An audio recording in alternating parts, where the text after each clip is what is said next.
प्यारे बच्चों, कोविड-19 के कारण इस समय आपका विद्यालय आना स्थगित है। ऐसे में आपकी पढ़ाई निरंतर जारी रहे, इसीलिए हम लेकर आए हैं डिजी साथ कार्यक्रम। इसके माध्यम से आप प्रत्येक दिन सोमवार से शुक्रवार तक पूर्वाह्न 10 से 12 तथा अपराह्न 1 से 2 बजे तक अपनी अपनी कक्षाओं के अनुरूप कार्यक्रम देख सकेंगे। अब पढ़ाई नहीं रुकेगी। स्कूली शिक्षा एवं साक्षरता विभाग झारखंड।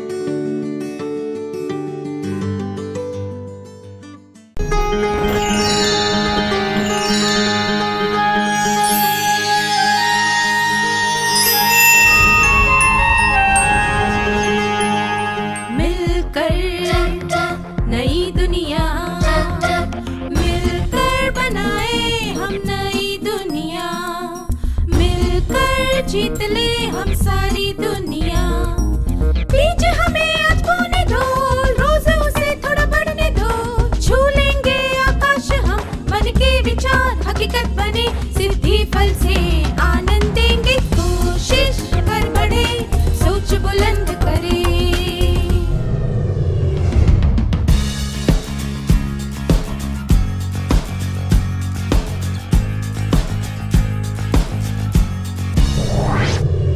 नमस्ते छात्रों, आप सबको देखकर खुशी हुई। आइए आज के सत्र की शुरुआत एक कहानी से करते हैं। मदन एक होटल में खाना खाने गया। जब वेटर ने उससे पूछा, श्रीमान आप क्या खाना चाहते हैं, तब मदन ने उत्तर दिया, खाने की कोई भी चीज ले आओ।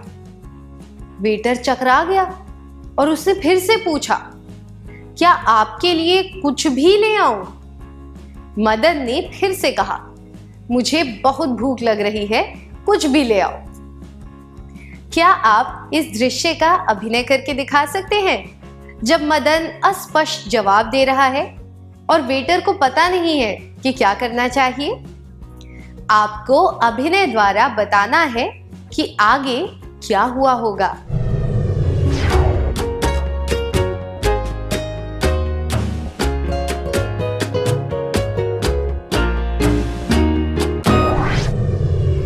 धन्यवाद। मदन बहुत भूखा था और समझ नहीं पा रहा था कि उसे क्या खाना चाहिए। अगर उसे पता ही ना हो कि उसे क्या खाना है, तो आगे क्या होगा? हो सकता है कि वेटर उसे खाने की चीजों की सूची लाकर दिखाए और उसमें से कुछ चुनने को कहे। या फिर यह भी हो सकता है कि वेटर कोई ऐसी चीज ले आए जो मदन को पसंद ही ना हो। यह भी हो सकता है कि वेटर इस चर्चा को आगे बढ़ाता रहे और खाना लाने में देर हो जाए। ऐसी स्थिति में मदन को खाना नहीं मिलेगा और उसे गुस्सा आएगा। अगर हमें पता ही ना हो कि हमें क्या चाहिए या हम क्या हासिल करना चाहते हैं, तो हमें वह चीज उस तरह से नहीं मिलेगी जिस तरह हम चाहते हैं। यह कोई लक्ष्य नहीं, बल्कि कोई इच्छा भी हो सकती है। उदाहरण के लिए एक लेखक कहता है कि मैं 10 साल में एक अच्छा लेखक बनना चाहता हूं। इससे हमें क्या पता चलता है? उसने विशिष्ट और स्पष्ट रूप से यह नहीं बताया है कि वह किस क्षेत्र में लेखक बनना चाहता है, जैसे कि विज्ञान, साहित्य, इतिहास इत्यादि। बहुत अच्छा का क्या अर्थ होता है, यह भी स्पष्ट नहीं है। आपको क्या लगता है, ज्यादा स्पष्ट लक्ष्य क्या हो सकता है? मैं 10 सालों में हिंदी के 2 उपन्यास प्रकाशित करना चाहता हूं। यह ज्यादा स्पष्ट है। लक्ष्य एक खास उद्देश्य होता है जिसे पूरा करने के लिए हम कुछ काम करते हैं। यह जरूरी है कि हमें निश्चित रूप से यह पता हो कि हम क्या हासिल करना चाहते हैं।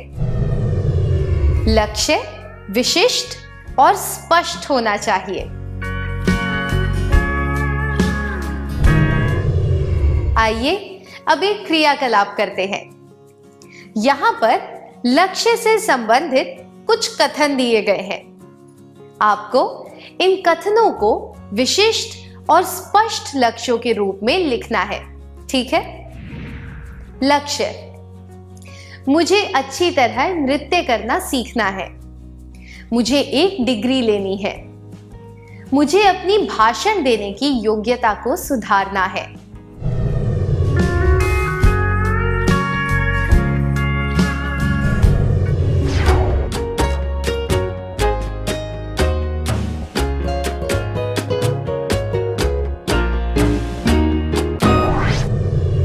क्या अब हम आपके जवाब देख लें? अस्पष्ट, लक्ष्य विशिष्ट और स्पष्ट लक्ष्य: मुझे अच्छी तरह नृत्य करना सीखना है। मुझे राजस्थान के लोक नृत्य अच्छी तरह सीखने चाहिए। मुझे एक डिग्री लेनी है। मुझे इतिहास में एक डिग्री लेनी चाहिए। मुझे अपनी भाषण देने की योग्यता को सुधारना है।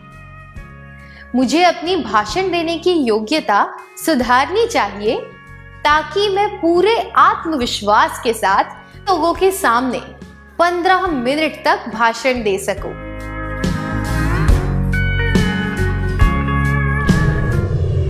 क्या आप अपना विशिष्ट और स्पष्ट लक्ष्य लिखकर हमें बता सकते हैं?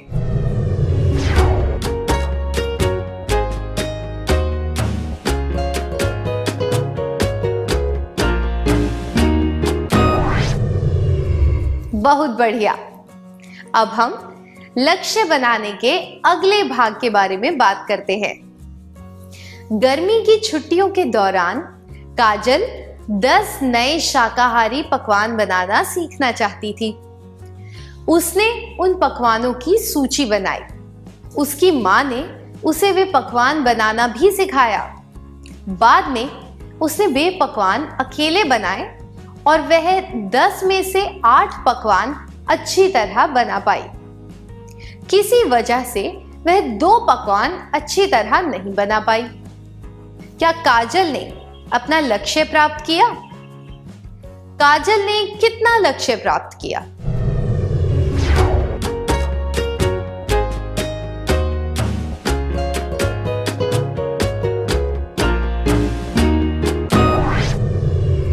काजल का लक्ष्य था 10 पकवान बनाना और वह 8 पकवान बना पाई। तो हम कह सकते हैं कि उसने जो तय किया था उसके आधार पर वह 80% लक्ष्य पूरा कर पाई। लक्ष्य तय करते वक्त यह ध्यान रखना चाहिए कि विशिष्ट और स्पष्ट होने के साथ साथ उसे मापा भी जा सके। उदाहरण के लिए, एक विशिष्ट, स्पष्ट और मापा जाने वाला लक्ष्य यह होगा कि अगली परीक्षा में मुझे सभी विषयों में 75% अंक प्राप्त करने हैं। अगर आप यह कहेंगे कि अगली परीक्षा में मुझे अच्छे अंक लाने हैं, तो यह विशिष्ट और स्पष्ट लक्ष्य नहीं कहलाएगा। इसलिए यह महत्वपूर्ण है कि लक्ष्य को मापा जा सके। लक्ष्य ऐसा होना चाहिए जिसे मापा जा सके। अब एक क्रियाकलाप का समय है। नीचे कुछ लक्ष्य दिए गए हैं जिन्हें हमने विशिष्ट और स्पष्ट कथनों के रूप में लिखा था। अब आपको इन्हें इस तरह लिखना है कि इन्हें मापा जा सके। मुझे राजस्थान के लोक नृत्य अच्छी तरह सीखने चाहिए। मुझे इतिहास में एक डिग्री लेनी चाहिए। मुझे भाषण देने की योग्यता सुधारनी चाहिए ताकि मैं पूरे आत्मविश्वास के साथ लोगों के सामने भाषण दे सकूं।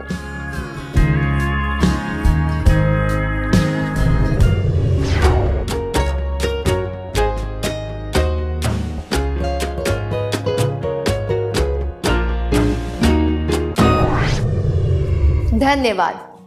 क्या अब हम जवाबों पर नजर डालें? विशिष्ट और स्पष्ट लक्ष्य। विशिष्ट स्पष्ट और मापने वाले लक्ष्य। मुझे राजस्थान के लोक नृत्य अच्छी तरह सीखने चाहिए। मुझे राजस्थान के 2 लोक नृत्य अच्छी तरह सीखने हैं। मुझे इतिहास में 1 डिग्री लेनी चाहिए। मुझे इतिहास में BA की डिग्री लेनी है। मुझे भाषण देने की योग्यता सुधारनी चाहिए ताकि मैं पूरे आत्मविश्वास के साथ लोगों के सामने 15 मिनट तक भाषण दे सकूं। मुझे भाषण देने की योग्यता सुधारनी चाहिए ताकि मैं पूरे आत्मविश्वास के साथ लोगों के सामने 4-5 मिनट तक लगातार भाषण दे सकूं।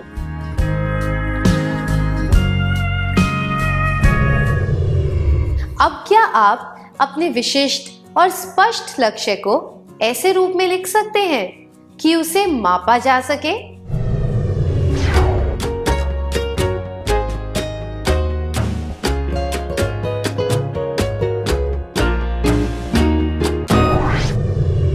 बहुत बढ़िया। क्या अब हम आज के सत्र का सार संक्षेप कर लें?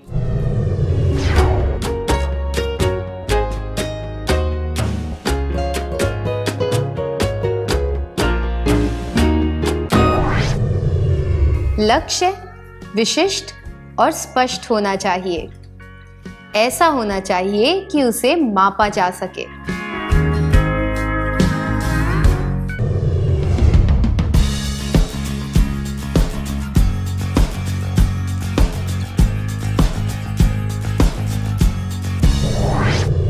नमस्ते छात्रों, आप सबको देखकर खुशी हुई। पिछले सत्र में हमने सीखा था कि लक्ष्य विशिष्ट और स्पष्ट होना चाहिए। ऐसा होना चाहिए कि उसे मापा जा सके। आइए अब लक्ष्य बनाने के तीसरे हिस्से के बारे में जानते हैं। कार्तिक एक मशहूर खिलाड़ी है। वह दौड़ और तैराकी में बहुत अच्छा है। उसके कंधे में चोट आ गई थी जो हाल ही में ठीक हुई है। अगले सप्ताह उसे अंतर विद्यालय प्रतियोगिता में भाग लेना है। उसने यह लक्ष्य रखा है कि वह दोनों स्पर्धाओं में स्वर्ण पदक जीतेगा, पर दुर्भाग्यवश वह तैराकी में अच्छा प्रदर्शन नहीं कर पाया। वह बहुत हतोत्साहित हुआ। इस परिस्थिति में समस्या क्या है?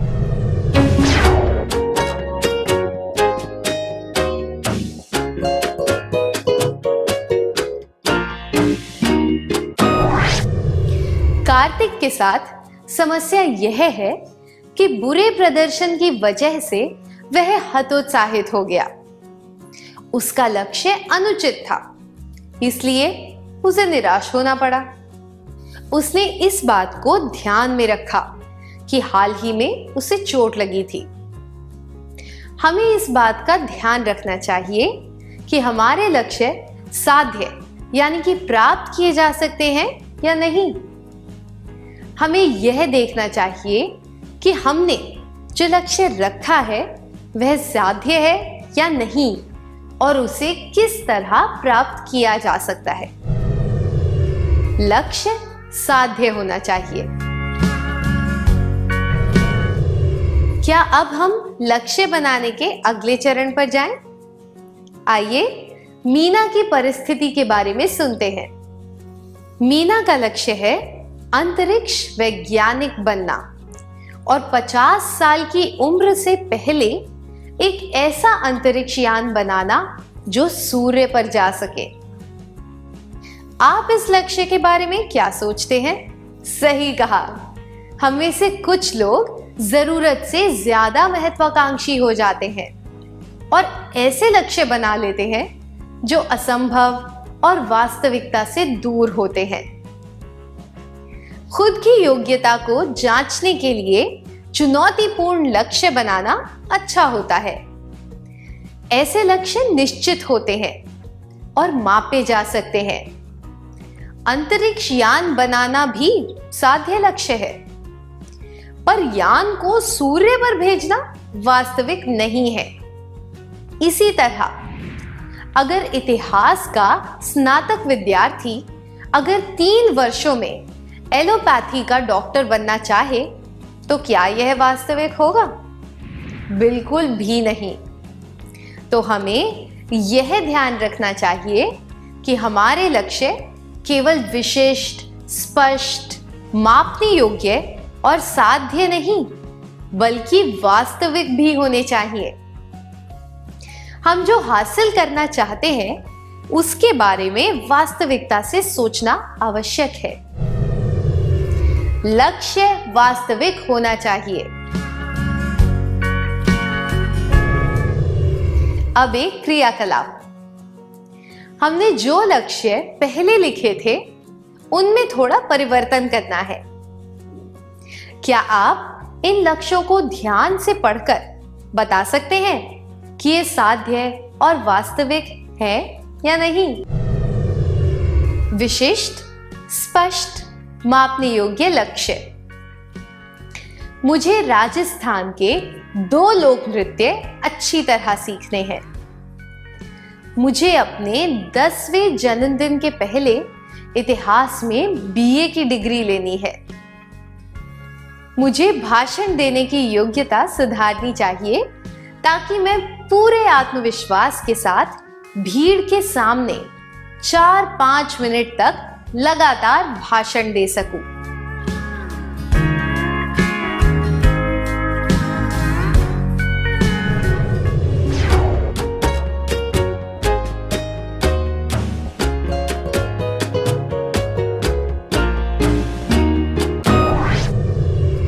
राजस्थान के लोक नृत्य सीखना और कई लोगों के सामने 3 से 5 मिनट तक भाषण देना वास्तविक लक्ष्य है। पर 10वें जन्मदिन के पहले इतिहास में BA की डिग्री लेना आम लोगों के लिए वास्तविक लक्ष्य नहीं हो सकता। क्या आप यह देख सकते हैं कि आपका विशिष्ट, स्पष्ट और मापा जाने वाला लक्ष्य साध्य और वास्तविक है या नहीं?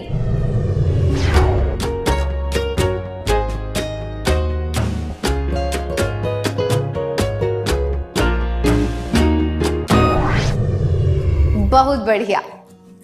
क्या अब हम लक्ष्य बनाने के चौथे भाग के बारे में जानें? मनु को 2 भाषाएं आती हैं, हिंदी और अंग्रेजी।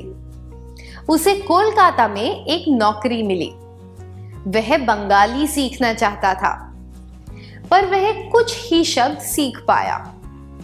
इसलिए उसे वहां के लोगों से बातचीत करने में परेशानी होती थी। उसके दोस्त ने उसे कहा कि जब तक वह नई भाषा सीखने का एक समय तय नहीं कर लेता, तब तक वह नहीं सीख पाएगा। अपने दोस्त की सलाह मानकर मनु ने यह तय किया कि अगले 3 महीनों में वह बंगाली के ऐसे वाक्य सीख लेगा जो रोजमर्रा की बातचीत में काम आते हैं। उसने अपने लक्ष्य की तरफ काम करना शुरू कर दिया। हमें इससे क्या सीख मिलती है? कोई भी लक्ष्य तभी अर्थपूर्ण होता है जब उसे निश्चित समय में पूरा किया जाए। अगर आप लक्ष्य के लिए कम समय रखेंगे तो शायद उसे प्राप्त करना नामुमकिन हो जाए। बहुत ज्यादा समय देने से यह हो सकता है कि आपको लक्ष्य प्राप्त करने में कोई रुचि ही ना रहे। मनुष्य का स्वभाव ही ऐसा होता है कि अगर कोई चीज बहुत जरूरी ना हो तो वह उसे टालता रहता है।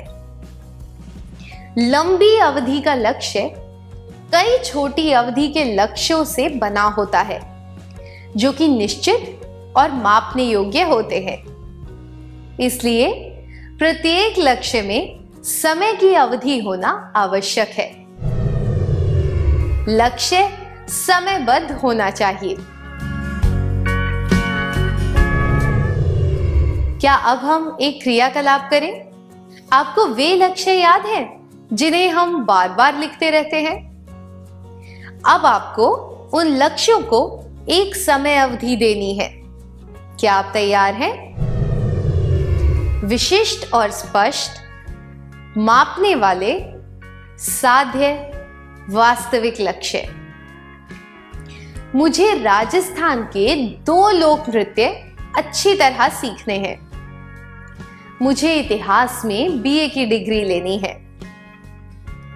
मुझे भाषण देने की योग्यता सुधारनी चाहिए ताकि मैं पूरे आत्मविश्वास के साथ भीड़ के सामने 4-5 मिनट तक लगातार भाषण दे सकूं।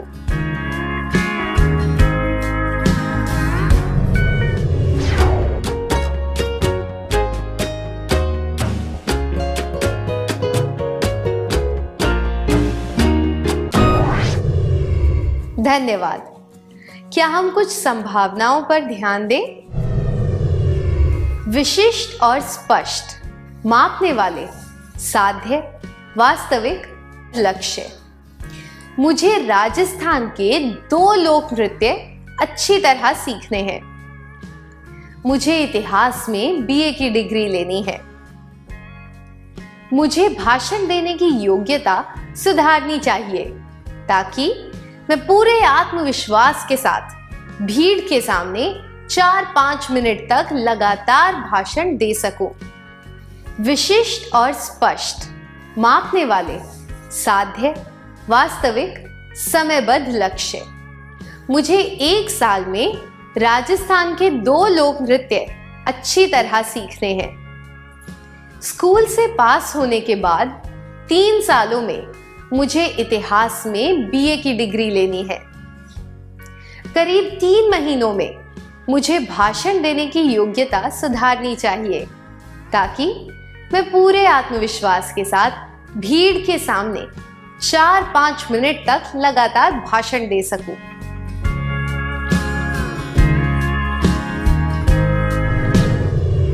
क्या आप अपना विशिष्ट और स्पष्ट, मापा जाने वाला, साध्य, वास्तविक और समयबद्ध लक्ष्य लिखकर सबको इसके बारे में बता सकते हैं?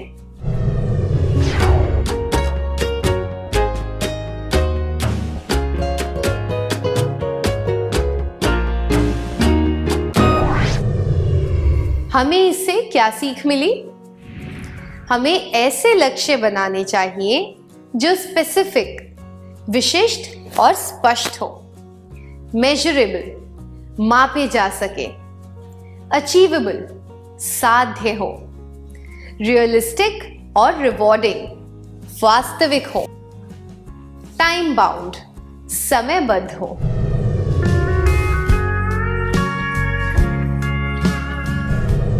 दूसरे शब्दों में कहें तो हमें अपने लिए स्मार्ट लक्ष्य बनाने चाहिए और उन्हें पूरा करने के लिए काम करना चाहिए। मैं दोहराती हूं, हमें ऐसे लक्ष्य बनाने चाहिए जो स्पेसिफिक, विशिष्ट और स्पष्ट हो, मेजरेबल, मापे जा सके, अचीवेबल, साध्य हो, रियलिस्टिक और रिवॉर्डिंग, वास्तविक हो, टाइम बाउंड, समयबद्ध हो। हमने सीखा कि लक्ष्य किन भागों में बटा होता है और उसे उचित तरीके से किस प्रकार लिखना चाहिए इत्यादि। अब हम देखेंगे कि लक्ष्य को प्राप्त करने के लिए किन योग्यताओं की आवश्यकता होती है। महेश अपने पिछड़े हुए गांव में साक्षरता की स्थिति सुधारना चाहता था। उसकी मेहनत से 5 सालों में स्कूल छोड़ने वाले बच्चों की संख्या कम हो गई और स्नातक डिग्री लेने वाले लोगों की संख्या बढ़ गई। जब एक टीवी रिपोर्टर ने उसका साक्षात्कार लिया तो उसने कहा कि उसने एक लक्ष्य बनाया था जिसे पूरा करने के लिए उसने विस्तार से योजना बनाई थी। उसने दृढ़ता के साथ और व्यवस्थित तरीके से काम किया और अपना लक्ष्य प्राप्त किया। क्या आप दोनों इस दृश्य का अभिनय करके दिखा सकते हैं?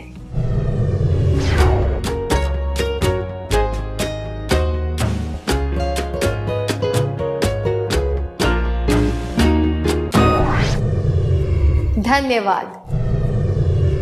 लक्ष्य प्राप्त करने के लिए योग्यताएं: व्यवस्थित योजना, अनुशासित काम, दृढ़ता।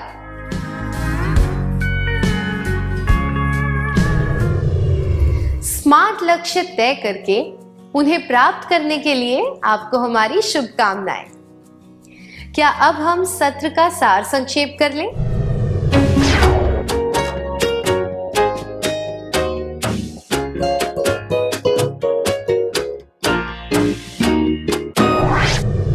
हमें ऐसे लक्ष्य बनाने चाहिए जो स्पेसिफिक, निश्चित हो, मेजरेबल, मापे जा सके, अचीवेबल, साध्य हो, रियलिस्टिक और रिवॉर्डिंग, वास्तविक हो, टाइम बाउंड, समयबद्ध हो। लक्ष्य प्राप्त करने के लिए योग्यताएं: व्यवस्थित योजना, अनुशासित काम, दृढ़ता। इतनी अच्छी तरह सार संक्षेप करने के लिए धन्यवाद। इस प्रसारण से संबंधित सुझाव, अपने प्रश्न इत्यादि आप हमें jcertrg@gmail.com तथा टोल फ्री नंबर 1800 5728 585 पर संपर्क कर सकते हैं।